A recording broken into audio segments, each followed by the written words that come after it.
Hello guys, welcome back to our YouTube channel. I am Praveen Reddy ki swagatam. So ikkada manam module 2 switching, routing and wireless essentials gurinchi నేర్చుకుందామండి. అంతలో భాగంగా మనం spanning tree protocol గురించి discuss చేసుకుందామండి ఈ రోజు క్లాస్లో. అంటే spanning tree protocol అంటే ఏంది, స్పానింగ్ ట్రీ ప్రోటోకాల్ అనేది ఎందుకు యూజ్ చేస్తాం, దాని యొక్క అడ్వాంటేజెస్ ఏంది, దాని గురించి మనం డిస్కస్ చేసుకుంటామండి ఇనిషియల్గా.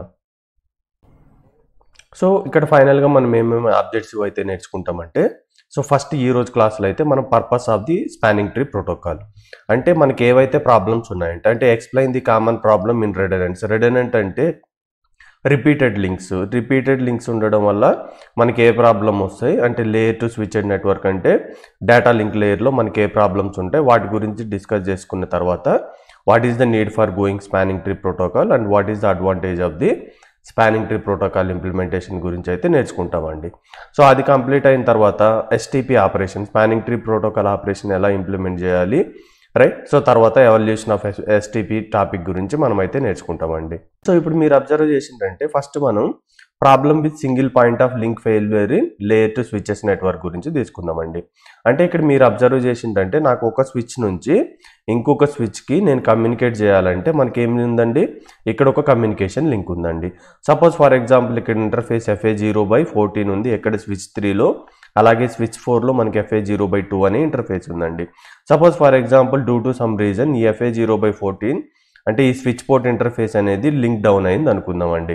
సో అప్పుడు మనం ఏ విధంగా కూడా ఒక స్విచ్ నుంచి ఇంకొక స్విచ్కి కమ్యూనికేషన్ అనేది ఎస్టాబ్లిష్ చేయలేమండి. సో ఇదొక లిమిటేషన్. సో ఈ ప్రాబ్లమ్ని ఓవర్కమ్ చేయాలంటే మనం రెడెనెన్సీ అంటే సింపుల్ మీనింగ్లో రిపీట్ అంటే మల్టిపుల్ లింక్స్ ఒక స్విచ్ నుంచి ఇంకొక స్విచ్కి పాసిబిలిటీ ఉన్నప్పుడు అంటే మీనింగ్ ఏంటంటే, ఫర్ ఎగ్జాంపుల్ ఇక్కడ మీరు అబ్జర్వ్ చేసిందంటే నా దగ్గర ఒక స్విచ్ ఉందండి, నేను ఈ స్విచ్కి రీచ్ అవ్వాలి, ఒక పాసిబిలిటీ ఏంది, త్రూ ఈ లింక్ ద్వారా వెళ్ళొచ్చండి. In case suppose for example ఈ పర్టికులర్ లింక్ అనేది due to some reason fail అయిందనుకో, ఇప్పుడు నాకు ఇక్కడ ఆల్టర్నేటివ్ పాత్ ఉంది అంటే రెడెనెంట్ పాత్ ఉంది. సో ఈ రెడెనెంట్ పాత్ యూజ్ చేసుకొని నేను ఈ స్విచ్కి అనేది నేను కమ్యూనికేషన్ అనేది ఎస్టాబ్లిష్ చేయొచ్చండి. అంటే redundance is an important part of the hierarchical design for eliminating the single point of failure. అంటే ఇన్ కేస్ ఈ యొక్క లింక్ ఫెయిల్ అయితే we have the alternative path. So what is the main advantage of the redundancy means single point of ఫెయిల్యూర్ని eliminate చేయడానికి use చేస్తుంది. And preventing disruption of network service to the user. For example ఈ యొక్క link లేదనుకుందాం, ఇది fail అయింది అనుకుందాం. So యూజర్కి అనేది ఏమవుతుంది, సో ప్యాకెట్స్ అనేది ఇన్ఫర్మేషన్ సెండ్ చేయదు అంటే నెట్వర్క్ అనేది డౌన్ అవడం వల్ల. So this can be solved by what, redundancy. So redundancy in layer 2 will somewhat helpful. Now see that path redundancy provide the multiple network services by eliminating the possibility of the single point of the failure. So మీకు still doubt ఉంటే మనం packet tracer activity తీసుకుందాం, right. So దాంట్లో ఒకవేళ in case ఒక link fail అయితే next link నుంచి packet information అనేది ఎలా సెండ్ అవుతుంది దాని గురించి మనం ఇప్పుడు చూద్దామండి. మీరు అబ్జర్వ్ చేస్తుందంటే నేను ఇన్ఫర్మేషన్ PC1 అంటే 192.168.1.1 PC0 నుంచి PC1 ఒక IP అడ్రస్ 192.168.1.2, రైట్. సో ఇక్కడ నేను ఇన్ఫర్మేషన్ సెండ్ చేస్తున్నాను అండి. బై డిఫాల్ట్ పాత్ ఏంటంటే ఫర్ ఎగ్జాంపుల్ ఇది డిఫాల్ట్ పాత్ అనుకుందాం, రైట్. సో ఇక్కడ మనకు ఈ ఇండికేషన్ ఉంది కదా, అంటే ఇక్కడ కనెక్షన్ అనేది లేదనేది అర్థం, రైట్. సో ఇది spanning tree protocol actual implementation అండి. As this point of time మనకి ఇది ఇక్కడ ఎందుకు ఈ కలర్లో ఉంది, సో దీని మీనింగ్ ఏంది, ఇవన్నీ అర్థం కాదండి.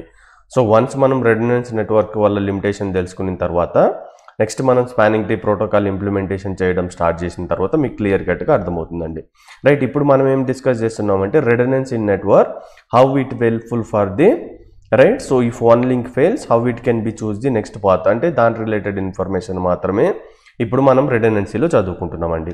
సో ఇక నేను ఒక ప్యాకెట్ తీసుకుంటున్నా, ఇది సోర్స్ అనుకుంటున్నా, ఇది డెస్టినేషన్ అనుకుంటున్నాను అండి. సో నేను సిమ్యులేషన్ మోడ్లోకి వెళ్ళి, సో ఇక్కడ చూడండి నెక్స్ట్ ప్రెస్ చేయగానే ఏమవుతుందో మీరు ఇక్కడ అబ్జర్వ్ చేసిందంటే నెక్స్ట్ ప్రెస్ చేసినప్పుడు స్విచ్కి వెళ్ళింది. సో స్విచ్ నుంచి ఏమైంది, అది FA01 ఇంటర్ఫేస్ నుంచి మళ్ళీ ఇంకొక స్విచ్కి వెళ్ళి అక్కడ నుంచి మనకి ఏమైంది స్విచ్ 2కి వెళ్ళి డెస్టినేషన్ మిషన్కి అనేది ఇన్ఫర్మేషన్ అనేది రీచ్ అయింది. సో మనకు బై డిఫాల్ట్ ICMP ప్యాకెట్ ఉంటుంది కాబట్టి ఎక్కువ రిప్లై అనేది మనకు ఇక్కడ వస్తుంది అనేది గుర్తుపెట్టుకోండి. ఓకే, ఇది ఫైన్. సో ఇప్పుడు నేనేం చేస్తున్నానంటే ఈ యొక్క స్విచ్లో ఈ FA0/1 అనే ఉంది కదా. సో సపోజ్ ఫర్ ఎగ్జాంపుల్ ఈ FA0/1 అనే లింక్ ఫెయిల్ అయింది అనుకుందాం, రైట్. అంటే మీనింగ్ ఏంటంటే ఇంటర్ఫేస్ FA0/1 అంటే ఈ యొక్క interface FA0/1 due to some reason shut down అయింది అనుకుందాం. అంటే ఇక్కడ మీనింగ్ ఏంది, ఈ యొక్క లింక్ అనేది ఫెయిల్ అయింది అనుకుందాం. సో ఇప్పుడు ఏమవుతుందో మీరు అబ్జర్వ్ చేసిండ్రంటే, just give me second. So ఇక్కడ ఏమవుతుందో మీరు అబ్జర్వ్ చేసిండ్రంటే మళ్ళీ నేను సేమ్ ప్యాకెట్ అనేది తీసుకుంటున్నా. సో ఇది సోర్స్ మిషన్ అనుకుంటున్నా, ఇది డెస్టినేషన్ మిషన్ అనుకుంటున్నా.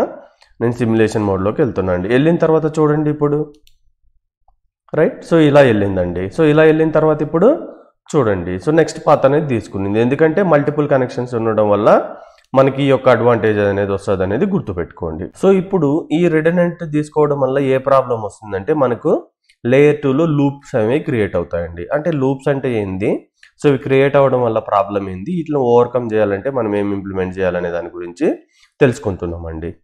సో ఇప్పుడు issue with redundant switches link అంటే ఇప్పుడు ఫర్ ఎగ్జాంపుల్ ఇక్కడ ఇన్ఫర్మేషన్ అనేది ఇలా అన్న పోవచ్చు, ఇలా అన్న పోవచ్చు కదా, ఎందుకంటే రిడెండెంట్ లింక్. సో ఇక్కడ ప్రాబ్లం ఏమవుతుందంటే when multiple path exist between 2 devices, అంటే ఒక డివైస్ నుంచి ఇంకొక డివైస్కి మనకు మల్టిపుల్ పాత్స్ ఉన్నాయి.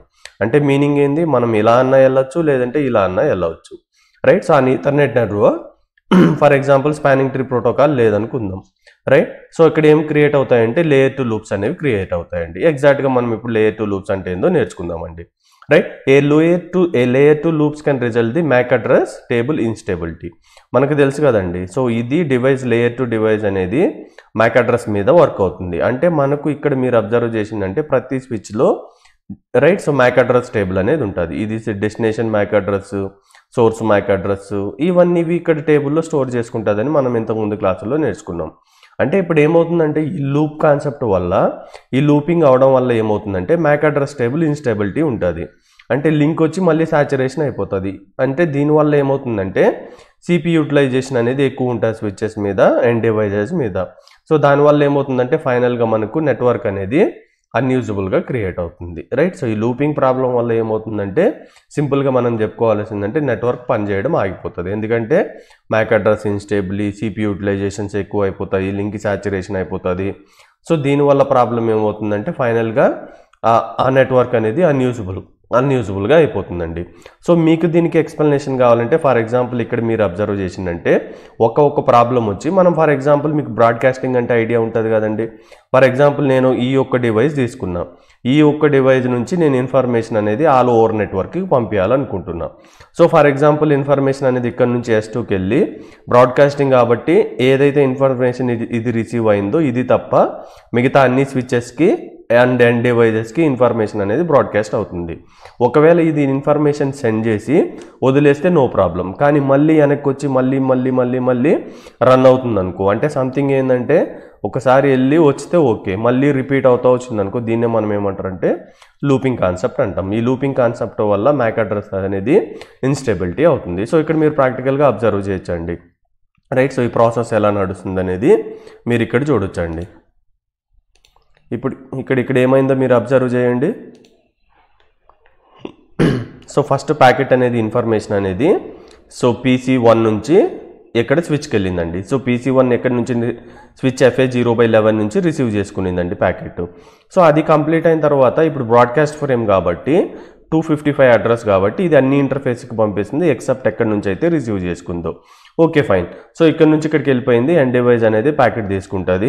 సో ఇక్కడ స్విచెస్ ఉంది కదా, ఈ ఇంటర్ఫేస్ నుంచి రిసీవ్ చేసుకునింది కాబట్టి దీనికి తప్ప మిగతా అన్నిటికి పంపిస్తుంది, ఇది దీనికి తప్ప మిగతా అన్నిటికి పంపిస్తుంది. అదే కదా బ్రాడ్కాస్టింగ్ మీనింగ్ అంటే. చూడండి ఇక్కడ నుంచి ఇక్కడికి వచ్చింది. ఇక్కడ వరకు ప్రొసీజర్ స్టాప్ అయితే ఓకే అండి, కానీ ఇక్కడ ఏమవుతుందంటే మళ్ళీ ఇక్కడ లూప్స్ ఉండడం వల్ల మళ్ళీ ఇది ఇక్కడికి సేమ్ ఇంటర్ఫేస్ ఇంతకుముందు ఎక్కడైతే ఇక్కడ రిసీవ్ చేసుకుందో ఇక్కడికి పంపిస్తుంది.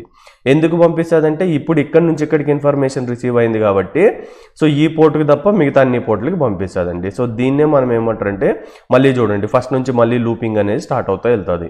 సో ఇనిషియల్లీ మనం ఎక్కడైతే స్టార్ట్ చేసినామో మళ్ళీ మనకి ఏమవుతుంది, మళ్ళీ ఇక్కడ మీరు అబ్జర్వ్ చేసిందంటే మళ్ళీ లూపింగ్ అనేది జరుగుతుంది. సో ఇలా జరగడం వల్ల ఏమవుతుందంటే బ్రాడ్కాస్టింగ్ ఆపరేషన్ పర్ఫామ్ చేసినప్పుడు మనకు ఈ లూపింగ్ కాన్సెప్ట్ అనేది వచ్చి మ్యాక్ అడ్రస్ ఇన్స్టేబుల్ అవుతుంది. ఇది one of the limitation of the redundant network in the L2.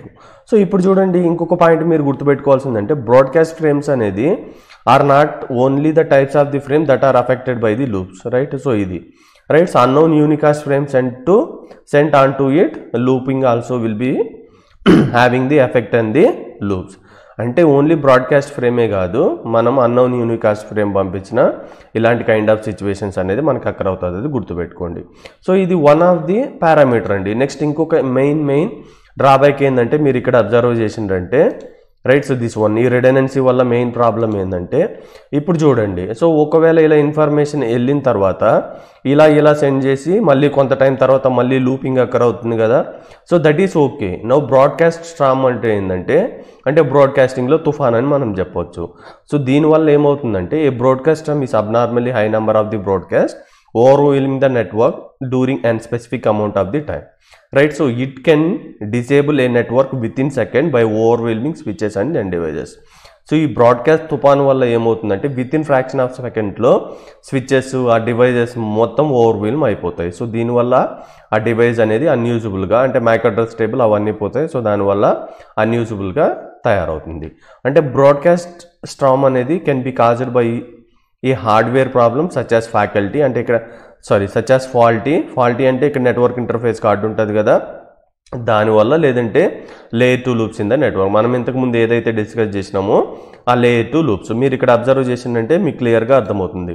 ఇంతకుముందుకి ఇప్పటికి డిఫరెన్స్ ఏంటంటే అక్కడ లూపింగ్ అనేది రిపీట్ అవుతుంది. సో ఇక్కడ ఏమవుతుందంటే లూపింగ్లో మల్టిపుల్ ప్యాకెట్స్ అనేది ప్యాకెట్ నెంబర్ ఆఫ్ అనేది ఇంక్రీజ్ అవుతాయి చూడండి. సో ఇప్పుడు వచ్చిందా, మళ్ళీ S2లో ఏం చేస్తుంది, మళ్ళీ S1లో ఏం చేస్తుంది, అవన్నీ మల్టిపుల్ ప్యాకెట్స్ అనేవి సెండ్ చేస్తున్నాయి. సో నెక్స్ట్ టైం ఇవి డబల్ అయ్యి బ్రాడ్కాస్ట్ తుఫాన్ అనేది అక్కర్ అవుతుంది. సో ఇలా అక్కర్ అవడం వల్ల మనకి ఏమవుతుందంటే ఆ మ్యాక్ అడ్రస్ టేబుల్ అవి ఇన్స్టేబిలిటీ అయ్యి మొత్తానికి పనిచేయడం పోతుంది, రైట్. సో ఇప్పుడు ఇక్కడ మీరు అబ్జర్వ్ చేయాల్సిన పాయింట్ ఏంటంటే ఓకే, ఇప్పుడు నాకు ఈ రెడెండెన్సీ తీసుకోవడం వల్ల ఒక అడ్వాంటేజ్ ఏంటంటే ఒక లింక్ ఫెయిల్ అయినప్పుడు ఇంకొక లింక్ అనేది మనకు పనికొస్తుంది. కానీ ఇలా మల్టిపుల్ లింక్స్ ఉండడం వల్ల లూపింగ్ అక్కరే మనకి ఏమవుతుంది, బ్రాడ్కాస్ట్ స్ట్రామ్ అనేది అక్కర్ అవుతుంది. సో ఈ ప్రాబ్లమ్ని మనం ఎలా సాల్వ్ చేయాలి? సో ఒక సింపుల్ మెథడ్ ఏంటంటే ఈ ప్రాబ్లమ్ని మనం ఎలా సాల్వ్ చేయాలంటే, సో సింపుల్ అంటే we should maintain only one link between switches. అంటే ఫర్ ఎగ్జాంపుల్ ఒకే ఒక లింక్ ఉందనుకో, అంటే నువ్వు ఏ స్విచ్ తీసుకున్నా మనకు ఒకే ఒక లింక్ ఉందనుకుందాం, రైట్. సో ఇక్కడ నుంచి ఇక్కడికి ఒక లింకే ఉందనుకుందాం. సో అప్పుడు మనకి ఏమవుతుంది, ఈ లూపింగ్ ప్రాబ్లం అనేది అక్కర్ కాదండి, దట్స్ ఫైన్. కానీ మనకు దీనివల్ల ప్రాబ్లం ఏంది, ఏదో ఒక ఇంటర్ఫేస్ ఫెయిల్ అయింది అనుకుందాం. సో కంప్లీట్గా నెట్వర్క్ డౌన్ అనేది అవుతుందని మనకు తెలుసు. సో అలా కాకుండా మనం ఇంప్లిమెంట్ చేసింది ఏంది, రిడెండెన్సీ, అంటే using multiple link between switches, right. So we are అంటే ఒకటి ఫెయిల్ అయినా కానీ ఇంకొక, అంటే ఫర్ ఎగ్జాంపుల్ ఇక్కడ మల్టిపుల్ లింక్స్ ఉన్నాయి, ఇన్ కేస్ ఇది డౌన్ అయింది అనుకోండి, సో ఇది అనేది యూజ్ అవుతుంది. అంటే ఇక్కడ మళ్ళీ ఏమవుతుంది, లూపింగ్ కాన్సెప్ట్ అనేది జరుగుతుంది. సో ఈ లూపింగ్ కాన్సెప్ట్ జరగడం వల్ల మనకేమవుతుంది, బ్రాడ్కాస్ట్ స్ట్రామ్ అనేది వస్తుంది. అంటే ఇప్పుడు ఒక సింపుల్ ఐడియా ఏంటంటే మనం జనరల్గా ఆలోచిస్తేనే మనకు అర్థమవుతుందండి. ఇప్పుడు మల్టిపుల్ లింక్ స్విచ్చెస్లో ఉన్నప్పుడు మనం ఏం చేస్తామంటే ఫర్ ఎగ్జాంపుల్ దీన్ని షట్ డౌన్ చేద్దాం. అంటే టెంపరవరీగా ఈ లింక్ను వచ్చి షట్ డౌన్ చేసినాం అనుకుందాం, అంటే మాన్యువల్గా షట్ డౌన్ చేసినాం అనుకుందాం. ఇప్పుడు మాన్యువల్గా షట్ డౌన్ చేసినప్పుడు ఏమవుతుంది, ఈ లింక్ అనేది వర్కింగ్లో ఉంటుంది. కానీ నెక్స్ట్ చూడండి, ఫర్ ఎగ్జాంపుల్ ఈ డ్యూ టు సమ్ రీజన్ వల్ల ఈ లింక్ అనేది డౌన్ అయింది అనుకుందాం. అప్పుడు మనం ఏం చేయొచ్చు, మళ్ళీ ఎనేబుల్ చేస్తే ఈ లింక్ అనేది ఆపరేషన్ మోడ్లోకి వస్తుంది.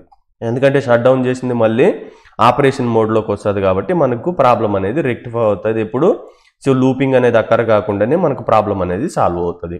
కానీ మళ్ళీ మీరు ఇక్కడ అబ్జర్వ్ చేసిందంటే ఇంకొక డిసడ్వాంటేజ్ ఉందండి. సో అక్కడ డిసడ్వాంటేజ్ ఏంటంటే ఈ కేసులో మనకు ఓన్లీ 2 స్విచెస్ ఉన్నాయి, రైట్. సో మన రియల్ టైమ్ ఎన్విరాన్మెంట్ తీసుకుంటే మనకు n number of multiple switches ఉంటాయి. ఈ మల్టిపుల్ స్విచెస్ మీద మనకు రిడెండెన్సీ అని ఉంటుంది, అంటే మల్టిపుల్ కనెక్షన్స్ అనేవి ఉంటాయి. సో ఇప్పుడు యాజ్ ఏ నెట్వర్క్ అడ్మిన్గా సో నేను ప్రతిసారి చెక్ చేయలేను కదా, ఈ లింక్ ఎందుకు ఫెయిల్ అయింది, ఈ లింక్ ఫెయిల్ అయిన తర్వాత దీన్ని మాన్యువల్గా మళ్ళీ no shut down command issue చేయాలి, ఎందుకంటే ఎనేబుల్ కావాలి. ఒకవేళ బై డిఫాల్ట్ ఎనేబుల్ ఉంది అనుకో అప్పుడు లూపింగ్ అనేది అక్కర్ అవుతుంది. సో ఇది రియల్ టైంలో ఈ సొల్యూషన్ అనేది ఇంప్లిమెంట్ చేయడం అనేది పాసిబిలిటీ అయితే ఉండదండి, ఎప్పుడు మాన్యువల్లీ డిజేబుల్ చేయడం వల్ల. కానీ ఇక్కడ మీరు ఒక అబ్జర్వ్ చేసిందంటే ఇక్కడ ఒక మనకు ఫీజిబుల్ సొల్యూషన్ ఉందండి, అంటే బెటర్ సొల్యూషన్ ఉంది. సో ఆ బెటర్ సొల్యూషన్ ఏంటంటే ఇక్కడ చూడండి, ఫర్ ఎగ్జాంపుల్ సో ఇప్పుడు నా దగ్గర లింక్ ఉందండి, రైట్. సో ఏదో ఒక లింక్ తీసుకున్నా, అంటే లింక్ 1 ఉంది కనెక్టివిటీ కోసం, ఇంకొకటి వచ్చి లింక్ 2 అనేది ఉంది, రైట్. సో బై డిఫాల్ట్ ఇక్కడ ఏమవ్వాలంటే ఇంటర్ఫేస్ అనేది ఇది ఆఫ్ స్టేట్లో ఉంది, రైట్. సో అంటే ఆఫ్ స్టేట్లో ఉందనుకుందాం ఎప్పుడు మల్టిపుల్ లింక్స్ ఉన్నప్పుడు. సో ఇది అనేది ఆన్ స్టేట్లో ఉందనుకుందాం, అంటే ఇక్కడ కమ్యూనికేషన్ అనేది రన్ అవుతుంది. అంటే ఏదో ఒక రీజన్ వల్ల ఈ లింక్ అనేది డౌన్ అయింది అనుకుందాం, అంటే ఈ లింక్ అనేది ఫెయిల్ అయింది అనుకుందాం. అప్పుడు ఏమవుతుందంటే నేను మాన్యువల్గా చెక్ చేయకుండా రైట్, సో కొంత టైం తర్వాత ఇది ఆటోమేటిక్గా ఆన్ అయిపోవాలి. ఇది ఆటోమేటిక్గా ఆన్ అయిపోయినప్పుడు ఏమవుతుంది, సో ఈ లింక్ ద్వారా మనకు సర్వీస్ డిస్రప్షన్ అనేది రాదండి.